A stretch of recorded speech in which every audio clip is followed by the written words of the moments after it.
Hi, we're from New York Chinese Alliance Church.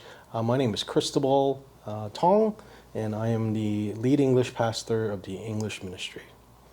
Hi, I'm Sookie Young, and I am a part of the Three Stone English Ministry of New York Chinese Alliance Church. I also happen to be serving as the secretary of our governing board at this time. Since hopping on TICI and being a part of the second cohort, any initial thoughts? Yeah, I think you would probably agree with me. We were coming from a very fraught time at our church with a lot of personnel changes and a lot of broken relationships. So it definitely felt like maybe it was God's timing that it kind of happened right around the time where we needed to have these really deep and honest conversations with each other as a faith community, and how I guess even as Bible-believing Christians, that things sometimes we can inevitably hurt one another, and so it felt like it has been very much a godsend, because we have been able to have these really open and honest conversations, and starting with our team, the five of us initially who started the journey together, and then and hopefully and kind of moved together, getting feedback from other people in church to implement some of the exercises that we have been given, and Yeah, I think definitely I agree with you in the sense that it came at almost a providential timing. We were in the midst of transitions with pastoral staff, with our congregation changing. There was definitely a bubbling of I think what we've come to call landmines at our church, and TICI sort of came through the word of one of the previous cohort churches, and it was something that we were like, oh, this might be something that we can use. And after prayerful consideration and discernment, we approached it, we applied, and I think really from the onset, after, like you said, that first meeting in Virginia at ODPC, we were already all in line saying that, yes, this is what our church needs right now. And not only that, I think one of the biggest things that's been a boon for us is a lot of the things that were discussed by ODPC and in our first meeting were things that gave us words to describe what we were feeling, terminology in terms of what we're going through, and really hope that if we continue to walk in this area, in this direction with TICI's help, that we can mirror what ODPC did. And that in some way or form, unique to our own church, we're going to be able to find the answers that God ultimately led ODPC to find for themselves. So it has been a very beneficial cohort and opportunity for us to be a part of this. Yeah. So I remember in 2020, I served briefly on the governing board as a different role. And maybe it was COVID, maybe also like what was happening at our church at the time with personnel changes. It definitely felt like sitting in the seat of quote unquote leadership, there was this sense of divide between the rest of the church.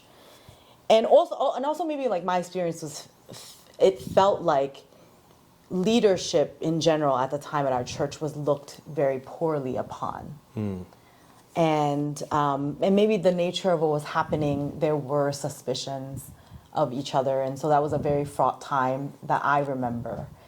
And so I think, I don't know if you recall this time. It was tumultuous, maybe is another word.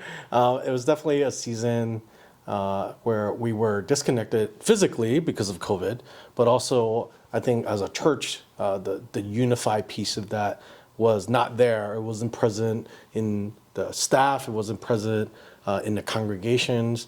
Part of it was physically we're not meeting, but at the same time, I also think there were fundamental differences in how leadership was being experienced, and how some of the decisions seem to go beyond what a particular leader's frame should have been or box should have been, however you want to call it.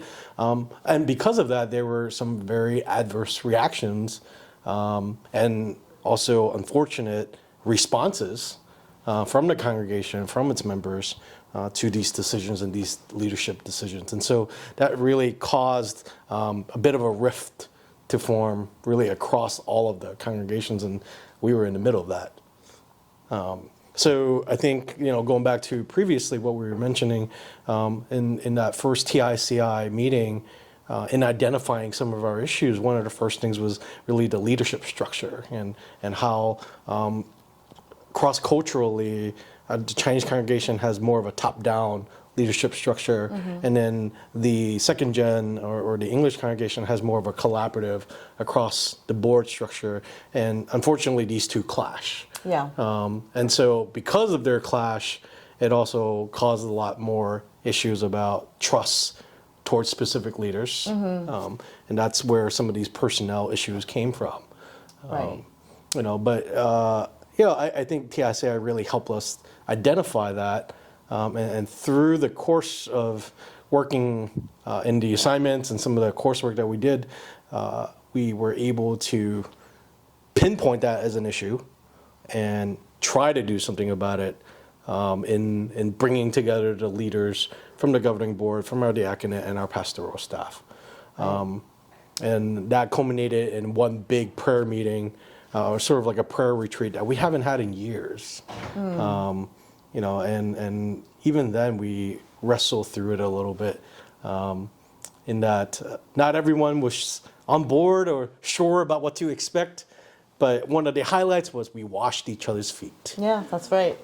I think we actually surprised a lot of the other. I mean, we sort of kept it as a surprise too, right? When we were planning it, we didn't necessarily want to let the cat out of the bag. But I do think that maybe part of it was so that we kind of are reminded that as followers of Christ, that we do serve first, because He served us first before, even though He is our King, He served us first. And I think that it really then postured us collectively as a leadership that we're here to serve the King, one another, not really ourselves and our own agenda.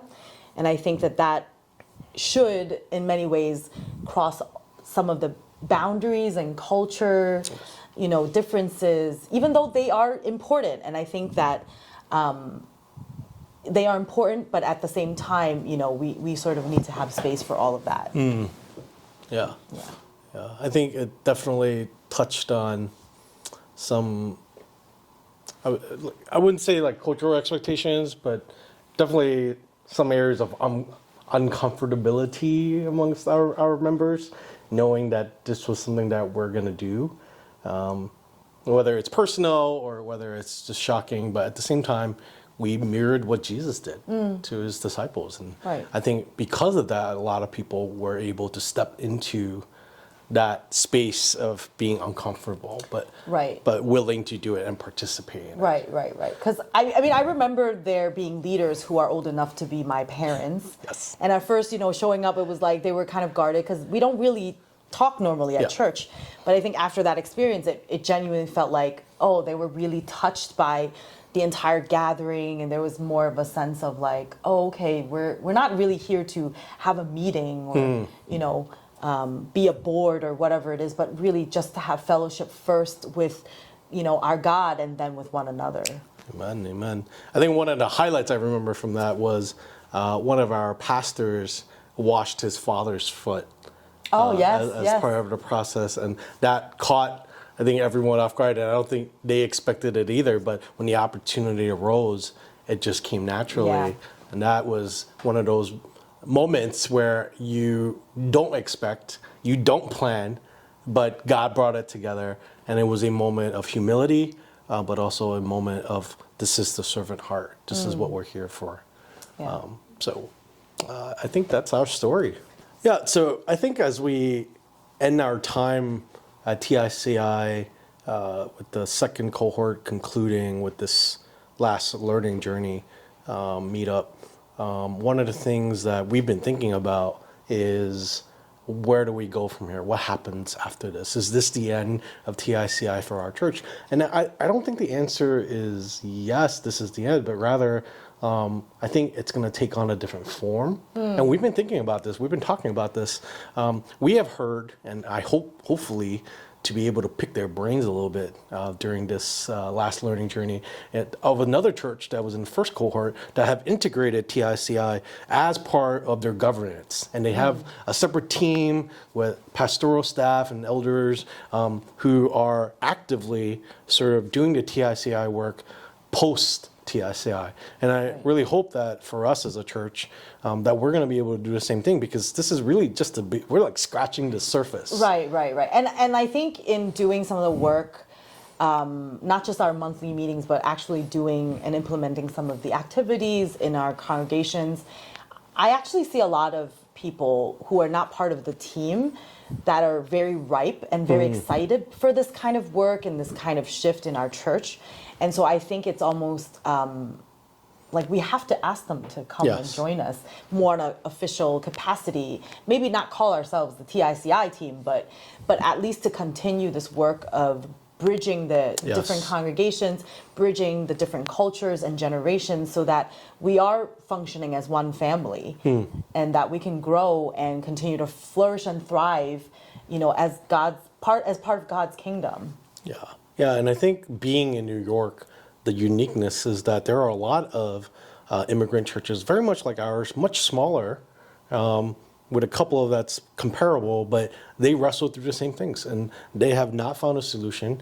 They have the same questions, and oftentimes I get asked those questions, like, well, what are you guys doing about this? Right. And I think like this is an excellent opportunity to be like, hey, look at what we're starting. Actually, I think the other church that we're looking to talk to is also from New York, but that's beside the point. But I think like it can really be a model that other churches can draw from that may not have the resources or the time to come to something like TICI. Right. Exactly. So that's where we are. Bye.